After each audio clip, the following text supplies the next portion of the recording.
Telugu capital భక్తి టీవీకి స్వాగతం సుస్వాగతం. నేను శ్రీలక్ష్మి. ఈరోజు మనతో కవయిత్రి, రచయిత్రి, ప్రముఖ ఆధ్యాత్మికవేత్త శ్రీమతి మనీషా జోషి ఉన్నారు.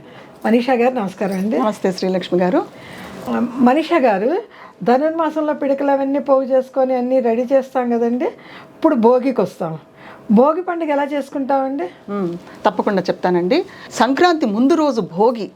ఆ భోగి తెల్లవారుజామునే లేచి భోగి మంటలు వేస్తారు. అందులో ఈ ఆవు పేడతో చేసిన ఆ పిడకలు కూడా వేస్తారు. ఇదేంటంటే వీధి కూడలిలో నలుగురు కలిసే చోట ఆ కూడలిలో వేసే దానిలో మనము ఆవు పిడకలు, వాటితో పాటు చెక్క సామాన్లు కూడా, ఇంట్లో పాత చెక్కలు ఏమన్నా ఉన్నా, పుల్లలున్నా, కొమ్మలు విరిగిపడ్డ కొమ్మలేనా, అవన్నీ వేస్తారనమాట.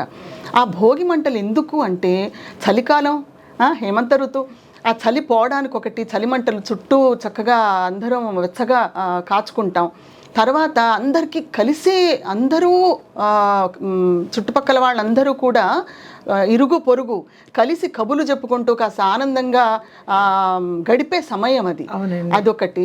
తర్వాత ఏంటంటే ఇంట్లోని చీడ పీడ దిష్టి అవన్నీ కూడా పోతాయి దాంతో అంటారు. మరి చెక్క సామానంతా తీసేస్తాం, పాత సామానంతా తీసేస్తాం కదా, ఆ సామానంతా పోయినట్టే కదా. అలా చలి కాసుకుంటూ ముచ్చట్లు చెప్పుకుంటూ ఉంటూ అదొక ఆనందం. భోగి మంటలు వేసాకండి ఇల్లంతా అలికి ముగ్గులు అవన్నీ పెట్టి బయట గొబ్బెమ్మలు అవి పెడతామని చెప్పుకున్నాం కదా.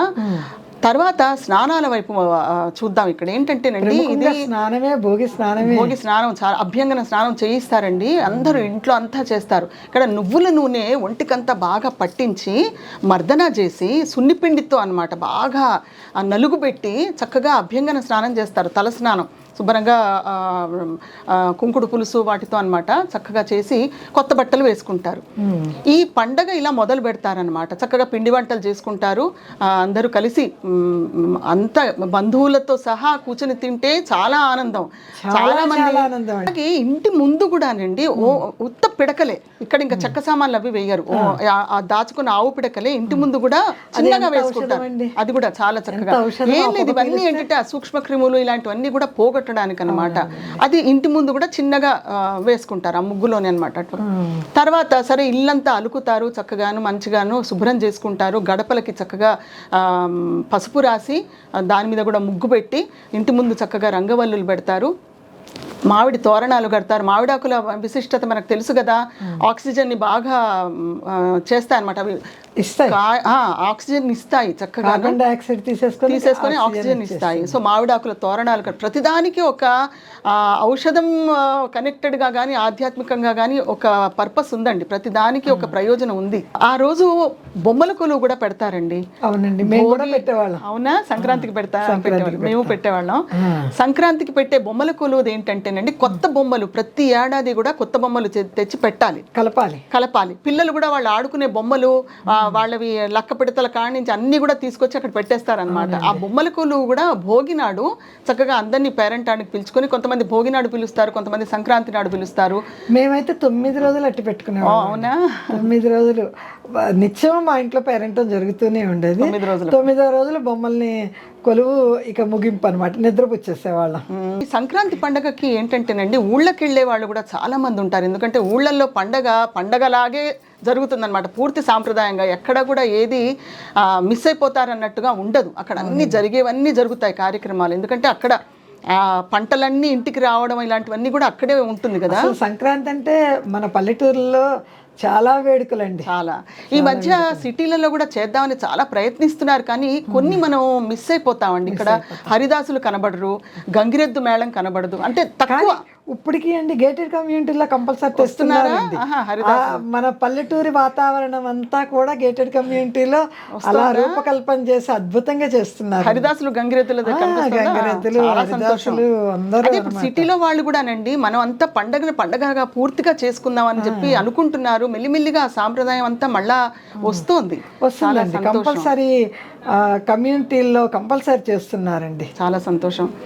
అయితే ఆ రోజు సాయంత్రం అండి బొమ్మల కొలువు పెట్టి చక్కగా బొమ్మలన్నింటినీ తీరుస్తారు. ఇంట్లో ఉన్న బొమ్మలే కాకుండా కొత్త బొమ్మలు కొని కొత్త బొమ్మలు పెట్టి పిల్లలు కూడా వాళ్ళ లక్క పిడతల కాడి నుంచి అన్ని బొమ్మలన్నీ చక్కగా తీసుకొచ్చి పెడతారు. చాలా చక్కగా పెట్టారు. పేరెంటానికి పిలుస్తారు అందరినీ. నానబెట్టిన శనగలు గురుబలం కోసం ఇస్తారు.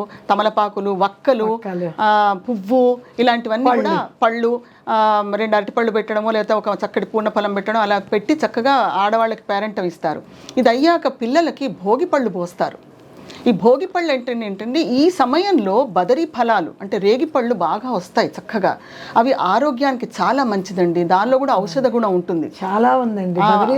నారాయణ పేరే అందుకనే వచ్చింది. ఆ రాముడికి శబరి తినిపించిన పళ్ళు కూడా ఇవే. అవునండి. అలాగే నరనారాయణుల మీద ఈ బదరీ ఫల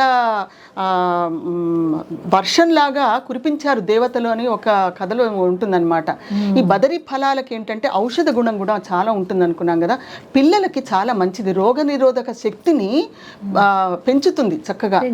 అందుకని ఏం చేస్తారంటేనండి పిల్లల్ని కూర్చోబెట్టి మరీ చిన్నవి కాకుండా మరీ పెద్దవి కాకుండా మధ్యస్థంగా ఉన్న రేగిపళ్ళు చక్కటివి తీసుకొచ్చి దాంతో బంతిపూల రేకులు కలిపి రాగి నాణ్యాలు, ముందర రాగి నాణ్యాలు ఉండేవి, ఇప్పుడు చిల్లర నాణ్యాలు పెట్టుకోవచ్చు. రూపాయి చిన్న చిన్న నాణ్యాలు అవి పెడతారు. మళ్ళీ పిల్లలకి పెద్ద కలగకూడదు అలా అనమాట. అవన్నీ కలిపి పెద్దలందరూ వచ్చి చక్కగా పిల్లల చుట్టూ తిప్పి తల మీద నుంచి పోస్తారు. మనం వేరే ఏ దిష్టి అయినా కూడా మనం వేరే ఏ దిష్టిలైనా చూడండి, ఉప్పుతో తీసినా అవన్నీ ఏంటంటే ఇలా తిప్పేసేసి బయట పడేస్తాము, నీళ్ళలో కలిపేస్తాం. కానీ ఈ బదరీ ఫలాలతో ఏంటంటే పిల్లల చుట్టూ తిప్పి పిల్లల మీద పోస్తారు, తలల మీద. ఈ బ్రహ్మరంధ్రం వాళ్ళకి మెత్తగా ఉంటుంది కదండి, దీని మీద అది తగలాలన్నమాట. సూర్యశక్తిని బాగా ఆకట్టుకుంటాయి. బదరీ ఫలాలు సూర్యశక్తిని తీసుకుంటాయి. సూర్యనారాయణుడికి చూడండి, సూర్యాస్తమం కాకముందే పోయమంటారు. అవునండి, కరెక్ట్.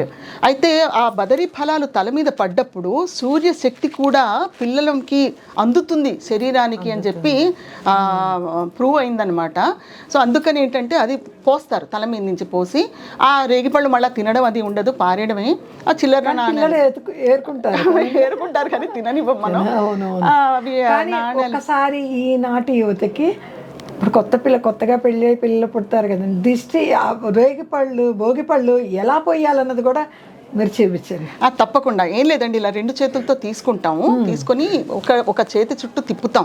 ఇలా ఒక 3 సార్లు తిప్పేసేసి మళ్ళీ ఇటువైపు నుంచి కూడా 3 సార్లు తిప్పేసేసి పిల్లల మీద ఇలా మామూలుగా పోస్తాం అనమాట. అంటే ఒక చేత్తోనే అటు ఇటు తిప్పకుండా 2 చేతులు ఒక చెయ్యి ఇలా తిప్పుతామా, ఇంకో చెయ్యి ఇలా తిప్పుతాం. అంటే ఒకటి సవ్యము ఒకటి అపసవ్యం అనమాట. 2 వైపుల నుంచి తిప్పేసేసి పూర్తిగా తల మీద నుంచి పోస్తే ఆ బ్రహ్మరంధ్రం మీదుగా అవి పడాలి వాళ్ళకనమాట, పిల్లలకి. అలా చక్కగా చేసి అక్షింతలు కూడా వేస్తారు. అక్షింతలేమో ఆశీర్వాదానికి, అందరూ వచ్చి ఆశీర్వదిస్తారు పిల్లల్ని.